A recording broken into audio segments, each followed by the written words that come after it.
Today, I would like to say that I am sexually healthy because I can talk about sex and initiate sex and not consider myself easy. A lot of people have this myth: spontaneous sex is the best sex. Pleasuring yourself is self-love, and it is extremely important. And the more you learn to pleasure yourself, the more you'll be able to be pleasured by others around you. Sex is not only about pleasing yourself, it's actually about pleasing your partner, by which then you are pleased by default. And sexual health is actually most important foundation to mental and physical health. And that is why you have so many people now performing yoni massages and things like that take the stress out of the reproductive organs, so that you are able to balance yourself completely. Age-old question.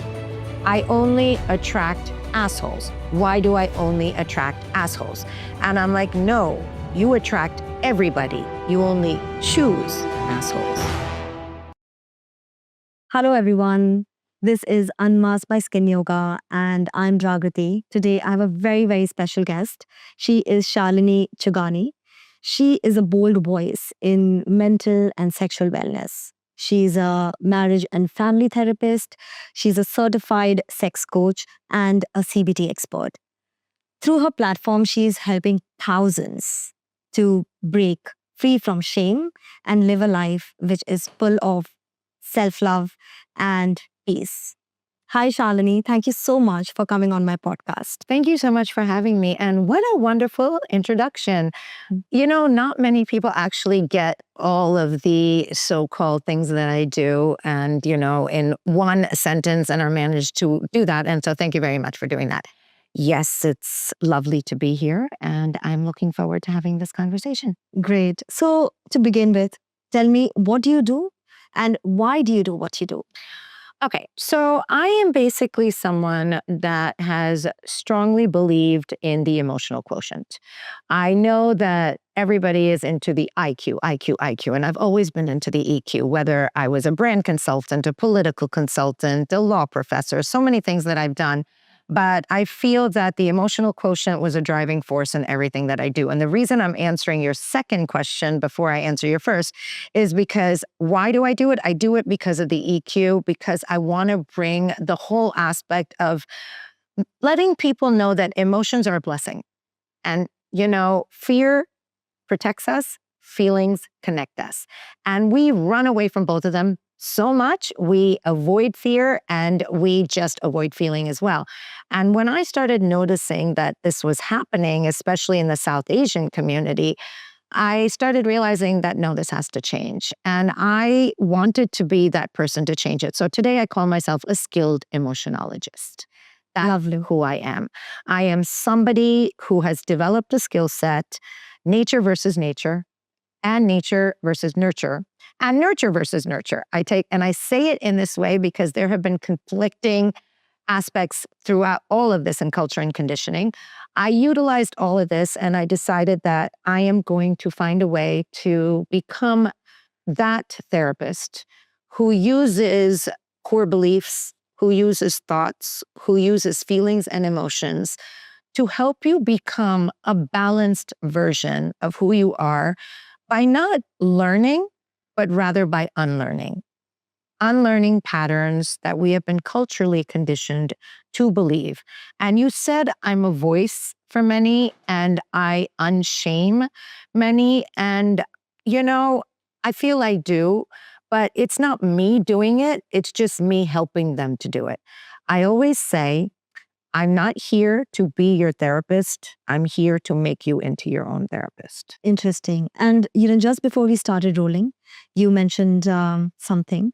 And it's so powerful because when you've gone through something yourself and you're out there being the bold version of yourself, helping other people overcome something, do you want to share what made you pick this path? Absolutely. I don't shy away from it. I, in fact, also have a journey of pain and processing pain into power that I'm releasing soon in the form of a publication. But the thing is this. I was 15 when I was sexually assaulted. And the question that I get asked all the time, Jagati, is, as a victim of sexual assault, how do you feel comfortable promoting sex?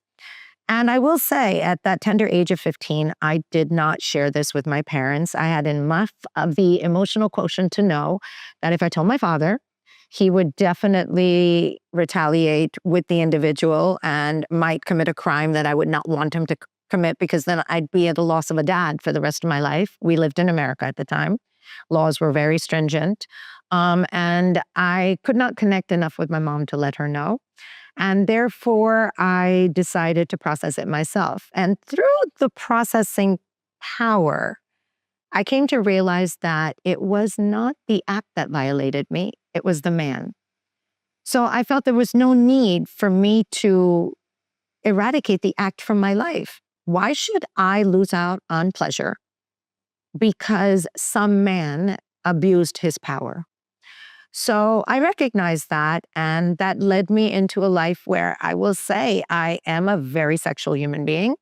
I love the fact that women are now empowering themselves by unsilencing what they want sexually. And I feel that this is probably, one of the most profound transitions or transformations, especially in our society. More power to you for that. Thank you. Let's begin at the core. What is sexual wellness? So to me, sexual wellness is not the ability to perform.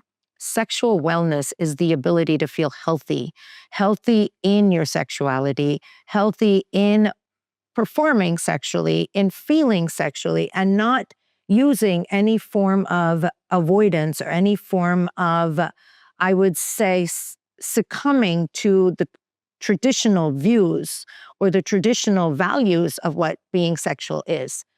Today, I would like to say that I am sexually healthy because I can talk about sex and initiate sex and not consider myself easy.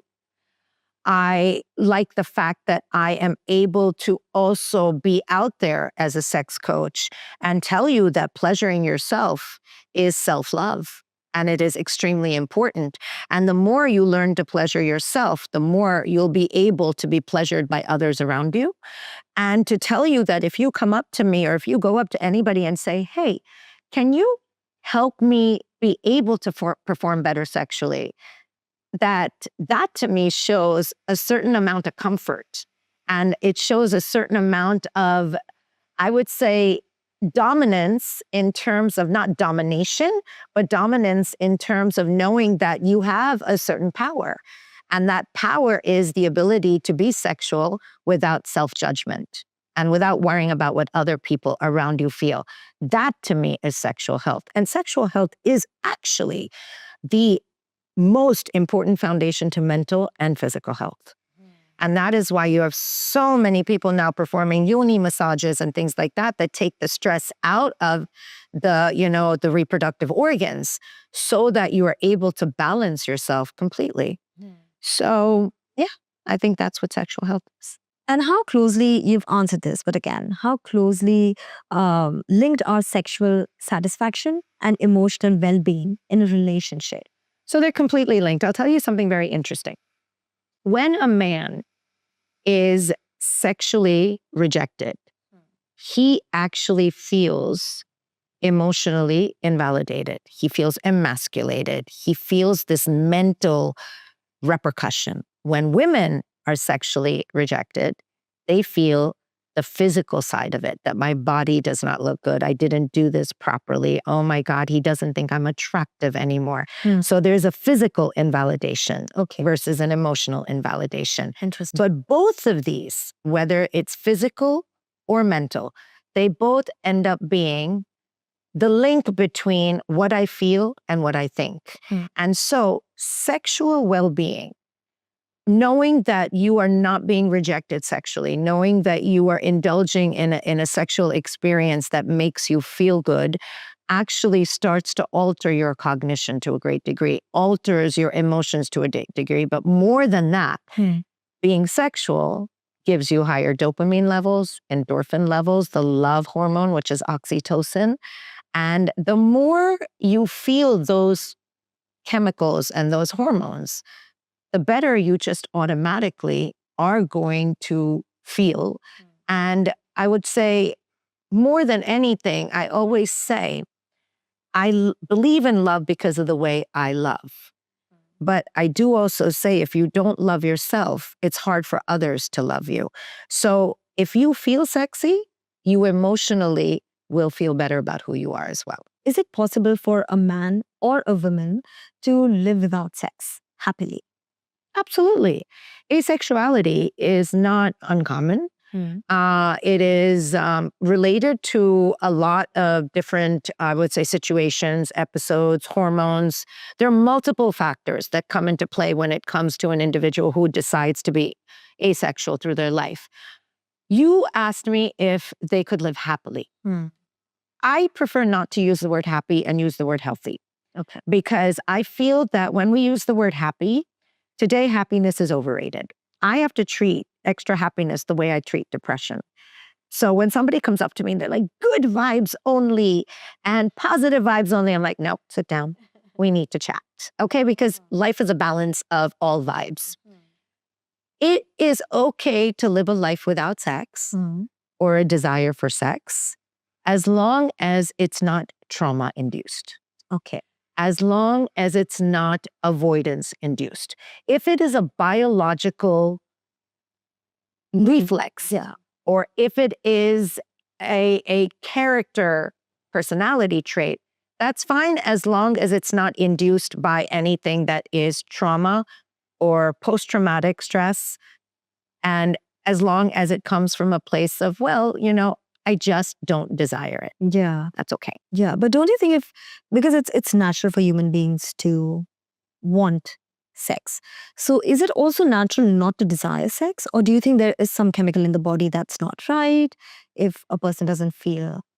I think we've come to a day in society now where I don't want to blame chemicals for everything. I don't want to also judge individuals for their sexual orientation or their sexual desires. Okay. I prefer not to even speculate too much on what is causing it, other than the fact that if it's trauma, where then I'll go in with an assessment. Okay. I think that there's a thin line between wants and needs. So people may want it, but not need it. And that's okay. And there are people that may need it, and therefore they want it as well. So it's about distinguishing between the essentials. A lot of people feel that sexual, acts are not essential to their life. Now, would I question them on whether or not they're masturbating and self-indulging? If they're not indulging with others, sure. But this is more assessment-based, where I would go in and try and figure out the triggers, the reasons. But again, I would not judge them at all or say to them that, you know what, there's something abnormal going on or there's something wrong with you. Because I think everybody today just has different needs, different wants, different expectations, different requirements, and different essentials. Sure. And you just allow them to be who they are. Okay. So I don't think there's any wrong or right anymore. Okay. But definitely, like I told you, there's a health factor. Right. And I believe health is balance. Okay. I would say that. Okay. So in your practice, you meet a lot of people. What are the most common issues people or couples are facing around sexual wellness? Okay, so one of the main things, given that I am an MFT and a CBT, as you know, the reason I became a sex coach, let me tell you why. It wasn't because I wanted to just, train people in how to have sex. I mean, that's okay. People learn how to have sex and go into that with their own selves and they enjoy it. But it's because when you're on an SSRI or you're on a benzodiazepine or you're on these different types of anti-anxiety or antidepressant drugs, you do face a certain amount of sexual dysfunction at times. So I actually became that sexual coach because I wanted to guide them saying, if you have erectile dysfunction, if you cannot have the clitoral orgasm, I don't want you to be so focused on intercourse. You can also enjoy outer course. So what I say all the time is that I feel that one of the main things I face is individuals coming up to me and saying, we're not able to have healthy sexual beginning to end. So how do we work with that? So one of those things is the outer course. So I train a lot and I talk to them a lot about outer course. The second thing is communication. A lot of people have this myth that spontaneous sex is the best sex. That's not true. Sex is about communication. It's about connection. It's about conversation. So you want to also do that. So I talk to them a lot about communicating, about helping each other understand that sex is not only about pleasing yourself. It's actually about pleasing your partner, by which then you are pleased by default. So that. And then the third one, which I think is one of the most important things that I see, is the impact of porn. Okay. And they come to me and they say, you know, porn is having an influence on our sex life. Now, I happen to think that pornography is very healthy. I see nothing wrong with pornography, but again, balance. If you're trying to emulate what you see, or if you're trying to get that reality, the first thing you have to come to terms with is porn is scripted. It's not real. It's fantasia. It's complete fantasia. So as long as you understand that you're not trying to achieve that, but that's just something you want to bring into your sex life or into your room, then you can do that. So that's also there. Okay, interesting. And what can couples do outside of the bedroom? Outside of the bedroom. Yeah, to nurture their emotional connection and keep the intimacy alive. Oh, thank God you said emotion. I thought you were going to say sexually. I was like, let's not go there. But there's a lot of things couples can do sexually as well. But no, emotionally. The first thing is, honestly speaking, when you decide to communicate about sex, please be transparent. A sexual relationship is based on trust. But more than trust, it's also based on transparency. If you're going to hold back on telling your partner when you're outside the bedroom, outside the sexual, I would say when you're performing, outside the sexual performance, when you are there, talk to each other. There's nothing wrong. Just like a date night, have a talk night. I believe talking nights are the best nights ever. And the second thing is, which I think is extremely important, is please your partner as much as you can before you aim to please yourself. Understand oral sex. Know how to perform oral sex. Learn a little bit about that. Now, why I'm saying that that's emotional is because oral sex is also based on emotion, emotional safety, the ability to talk openly with your partner without feeling like you're going to be slut-shamed or without feeling that you're going to be judged. But does that really happen? It does. It does. Because what happens is you'll be sitting there with your partner and you'll be discussing the openness of what pleases you sexually, but your partner will wonder why suddenly, you are talking so explicitly and what's happening, and are you doing things behind my back, or is this happening? There's a lot of judgment involved in that, because the more open a woman is, or the more open a man is, you start to wonder if they're not satisfied with you anymore. And the third and most important thing, I say this all the time, I don't need you to love me. I love myself. And I think love takes a long time.